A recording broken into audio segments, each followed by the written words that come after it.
49 லட்சம் பேருக்கு சொத்து வரி மறு மதிப்பீடு நோட்டீஸ் கொடுக்கப்பட்டிருக்கிறது. மேலும் விவரங்களை எமது செய்தியாளர் சதீஷிடம் கேட்கலாம். சதீஷ், இந்த நோட்டீஸ் கொடுக்கப்பட்டிருப்பதற்கான காரணம் என்ன? முழு விவரங்களை பதிவு பண்ணுங்க. வணக்கம். சென்னை மாநகராட்சியினுடைய பிரதான வருவாயாக இருக்கக்கூடியது சொத்து வரி.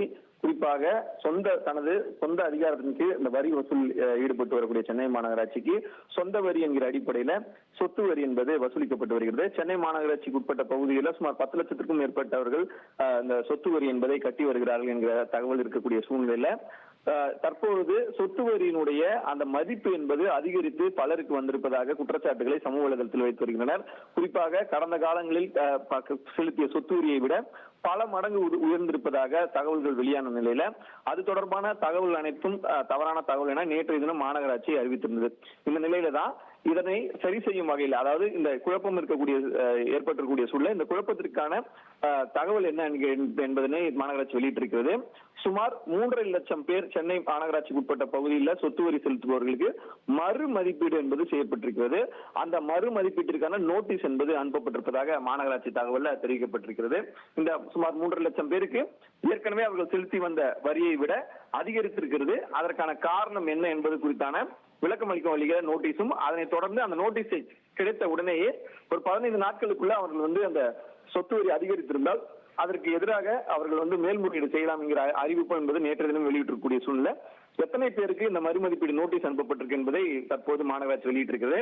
அந்த வகையில சுமார் 3.5 லட்சம் பேருக்கு சென்னை மாநகராட்சி சார்பில் மறுமதிப்பீடு நோட்டீஸ் என்பது அனுப்பியிருக்கப்பட்டிருக்கிறது. அந்த அனுப்பப்பட்ட 3.5 லட்சத்துல 3,04,000 பேருக்கு குடியிருப்பு சொத்துக்கள்ல 55% கட்டிடங்களுக்கு 1000க்கும் குறைவாகவே வரி உயர்ந்துள்ளது. அதாவது ஏற்கனவே அவங்க ஒரு 200 ரூபாய் கட்டியிருந்தாங்கன்னா தற்போது அவங்க 1000 முதல் 1200 ரூபாய் கட்ட வேண்டிய ஒரு சூழல் ஏற்படும் என்கிற அடிப்படையில் மாநகராட்சி தகவல் வெளியிடப்பட்டிருக்கிறது.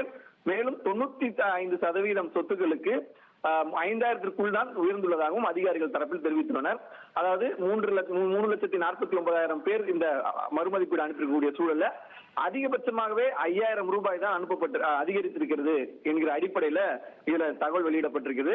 இந்த மறுமதிப்பீடு எவ்வாறு செய்யப்பட்டது என்கிற அடிப்படையில மக்கள் குழம்பியிருக்கிறார்கள். அதாவது நேரடியாக வீட்டிற்கு வராமல் நிலத்தை அளக்காமல் எவ்வாறு இந்த மறுமதிப்பீடு செய்யப்பட்டது என்கிற குழப்பத்தில் மக்கள் இருக்கக்கூடிய சூழல்ல அதற்கும் விளக்கம் அளிக்கும் வகையில ட்ரோன் அடிப்படையிலும் அதே போன்று GIS என்கிற சொல்லக்கூடிய சர்வேக்கள் மூலமாகவும் செயற்கைக்கோள் தரவுகள் அடிப்படையிலும் அதே போல தமிழ்நாடு மின்சார வாரியம் மற்றும் GST துறையில் தகவல் அடிப்படையில இந்த மறுமதிப்பீடு செய்யப்பட்டிருக்கிறது. உதாரணமாக ஒரு வீடு வீட்டு பயன்பாட்டிற்கு என்று அந்த சொத்து வரி கட்டி வந்த நிலையில அதே வீட்டுல 2-3 வணிக கட்டிடங்கள் அல்லது கடைகள் என்பது அமைக்கப்பட்டு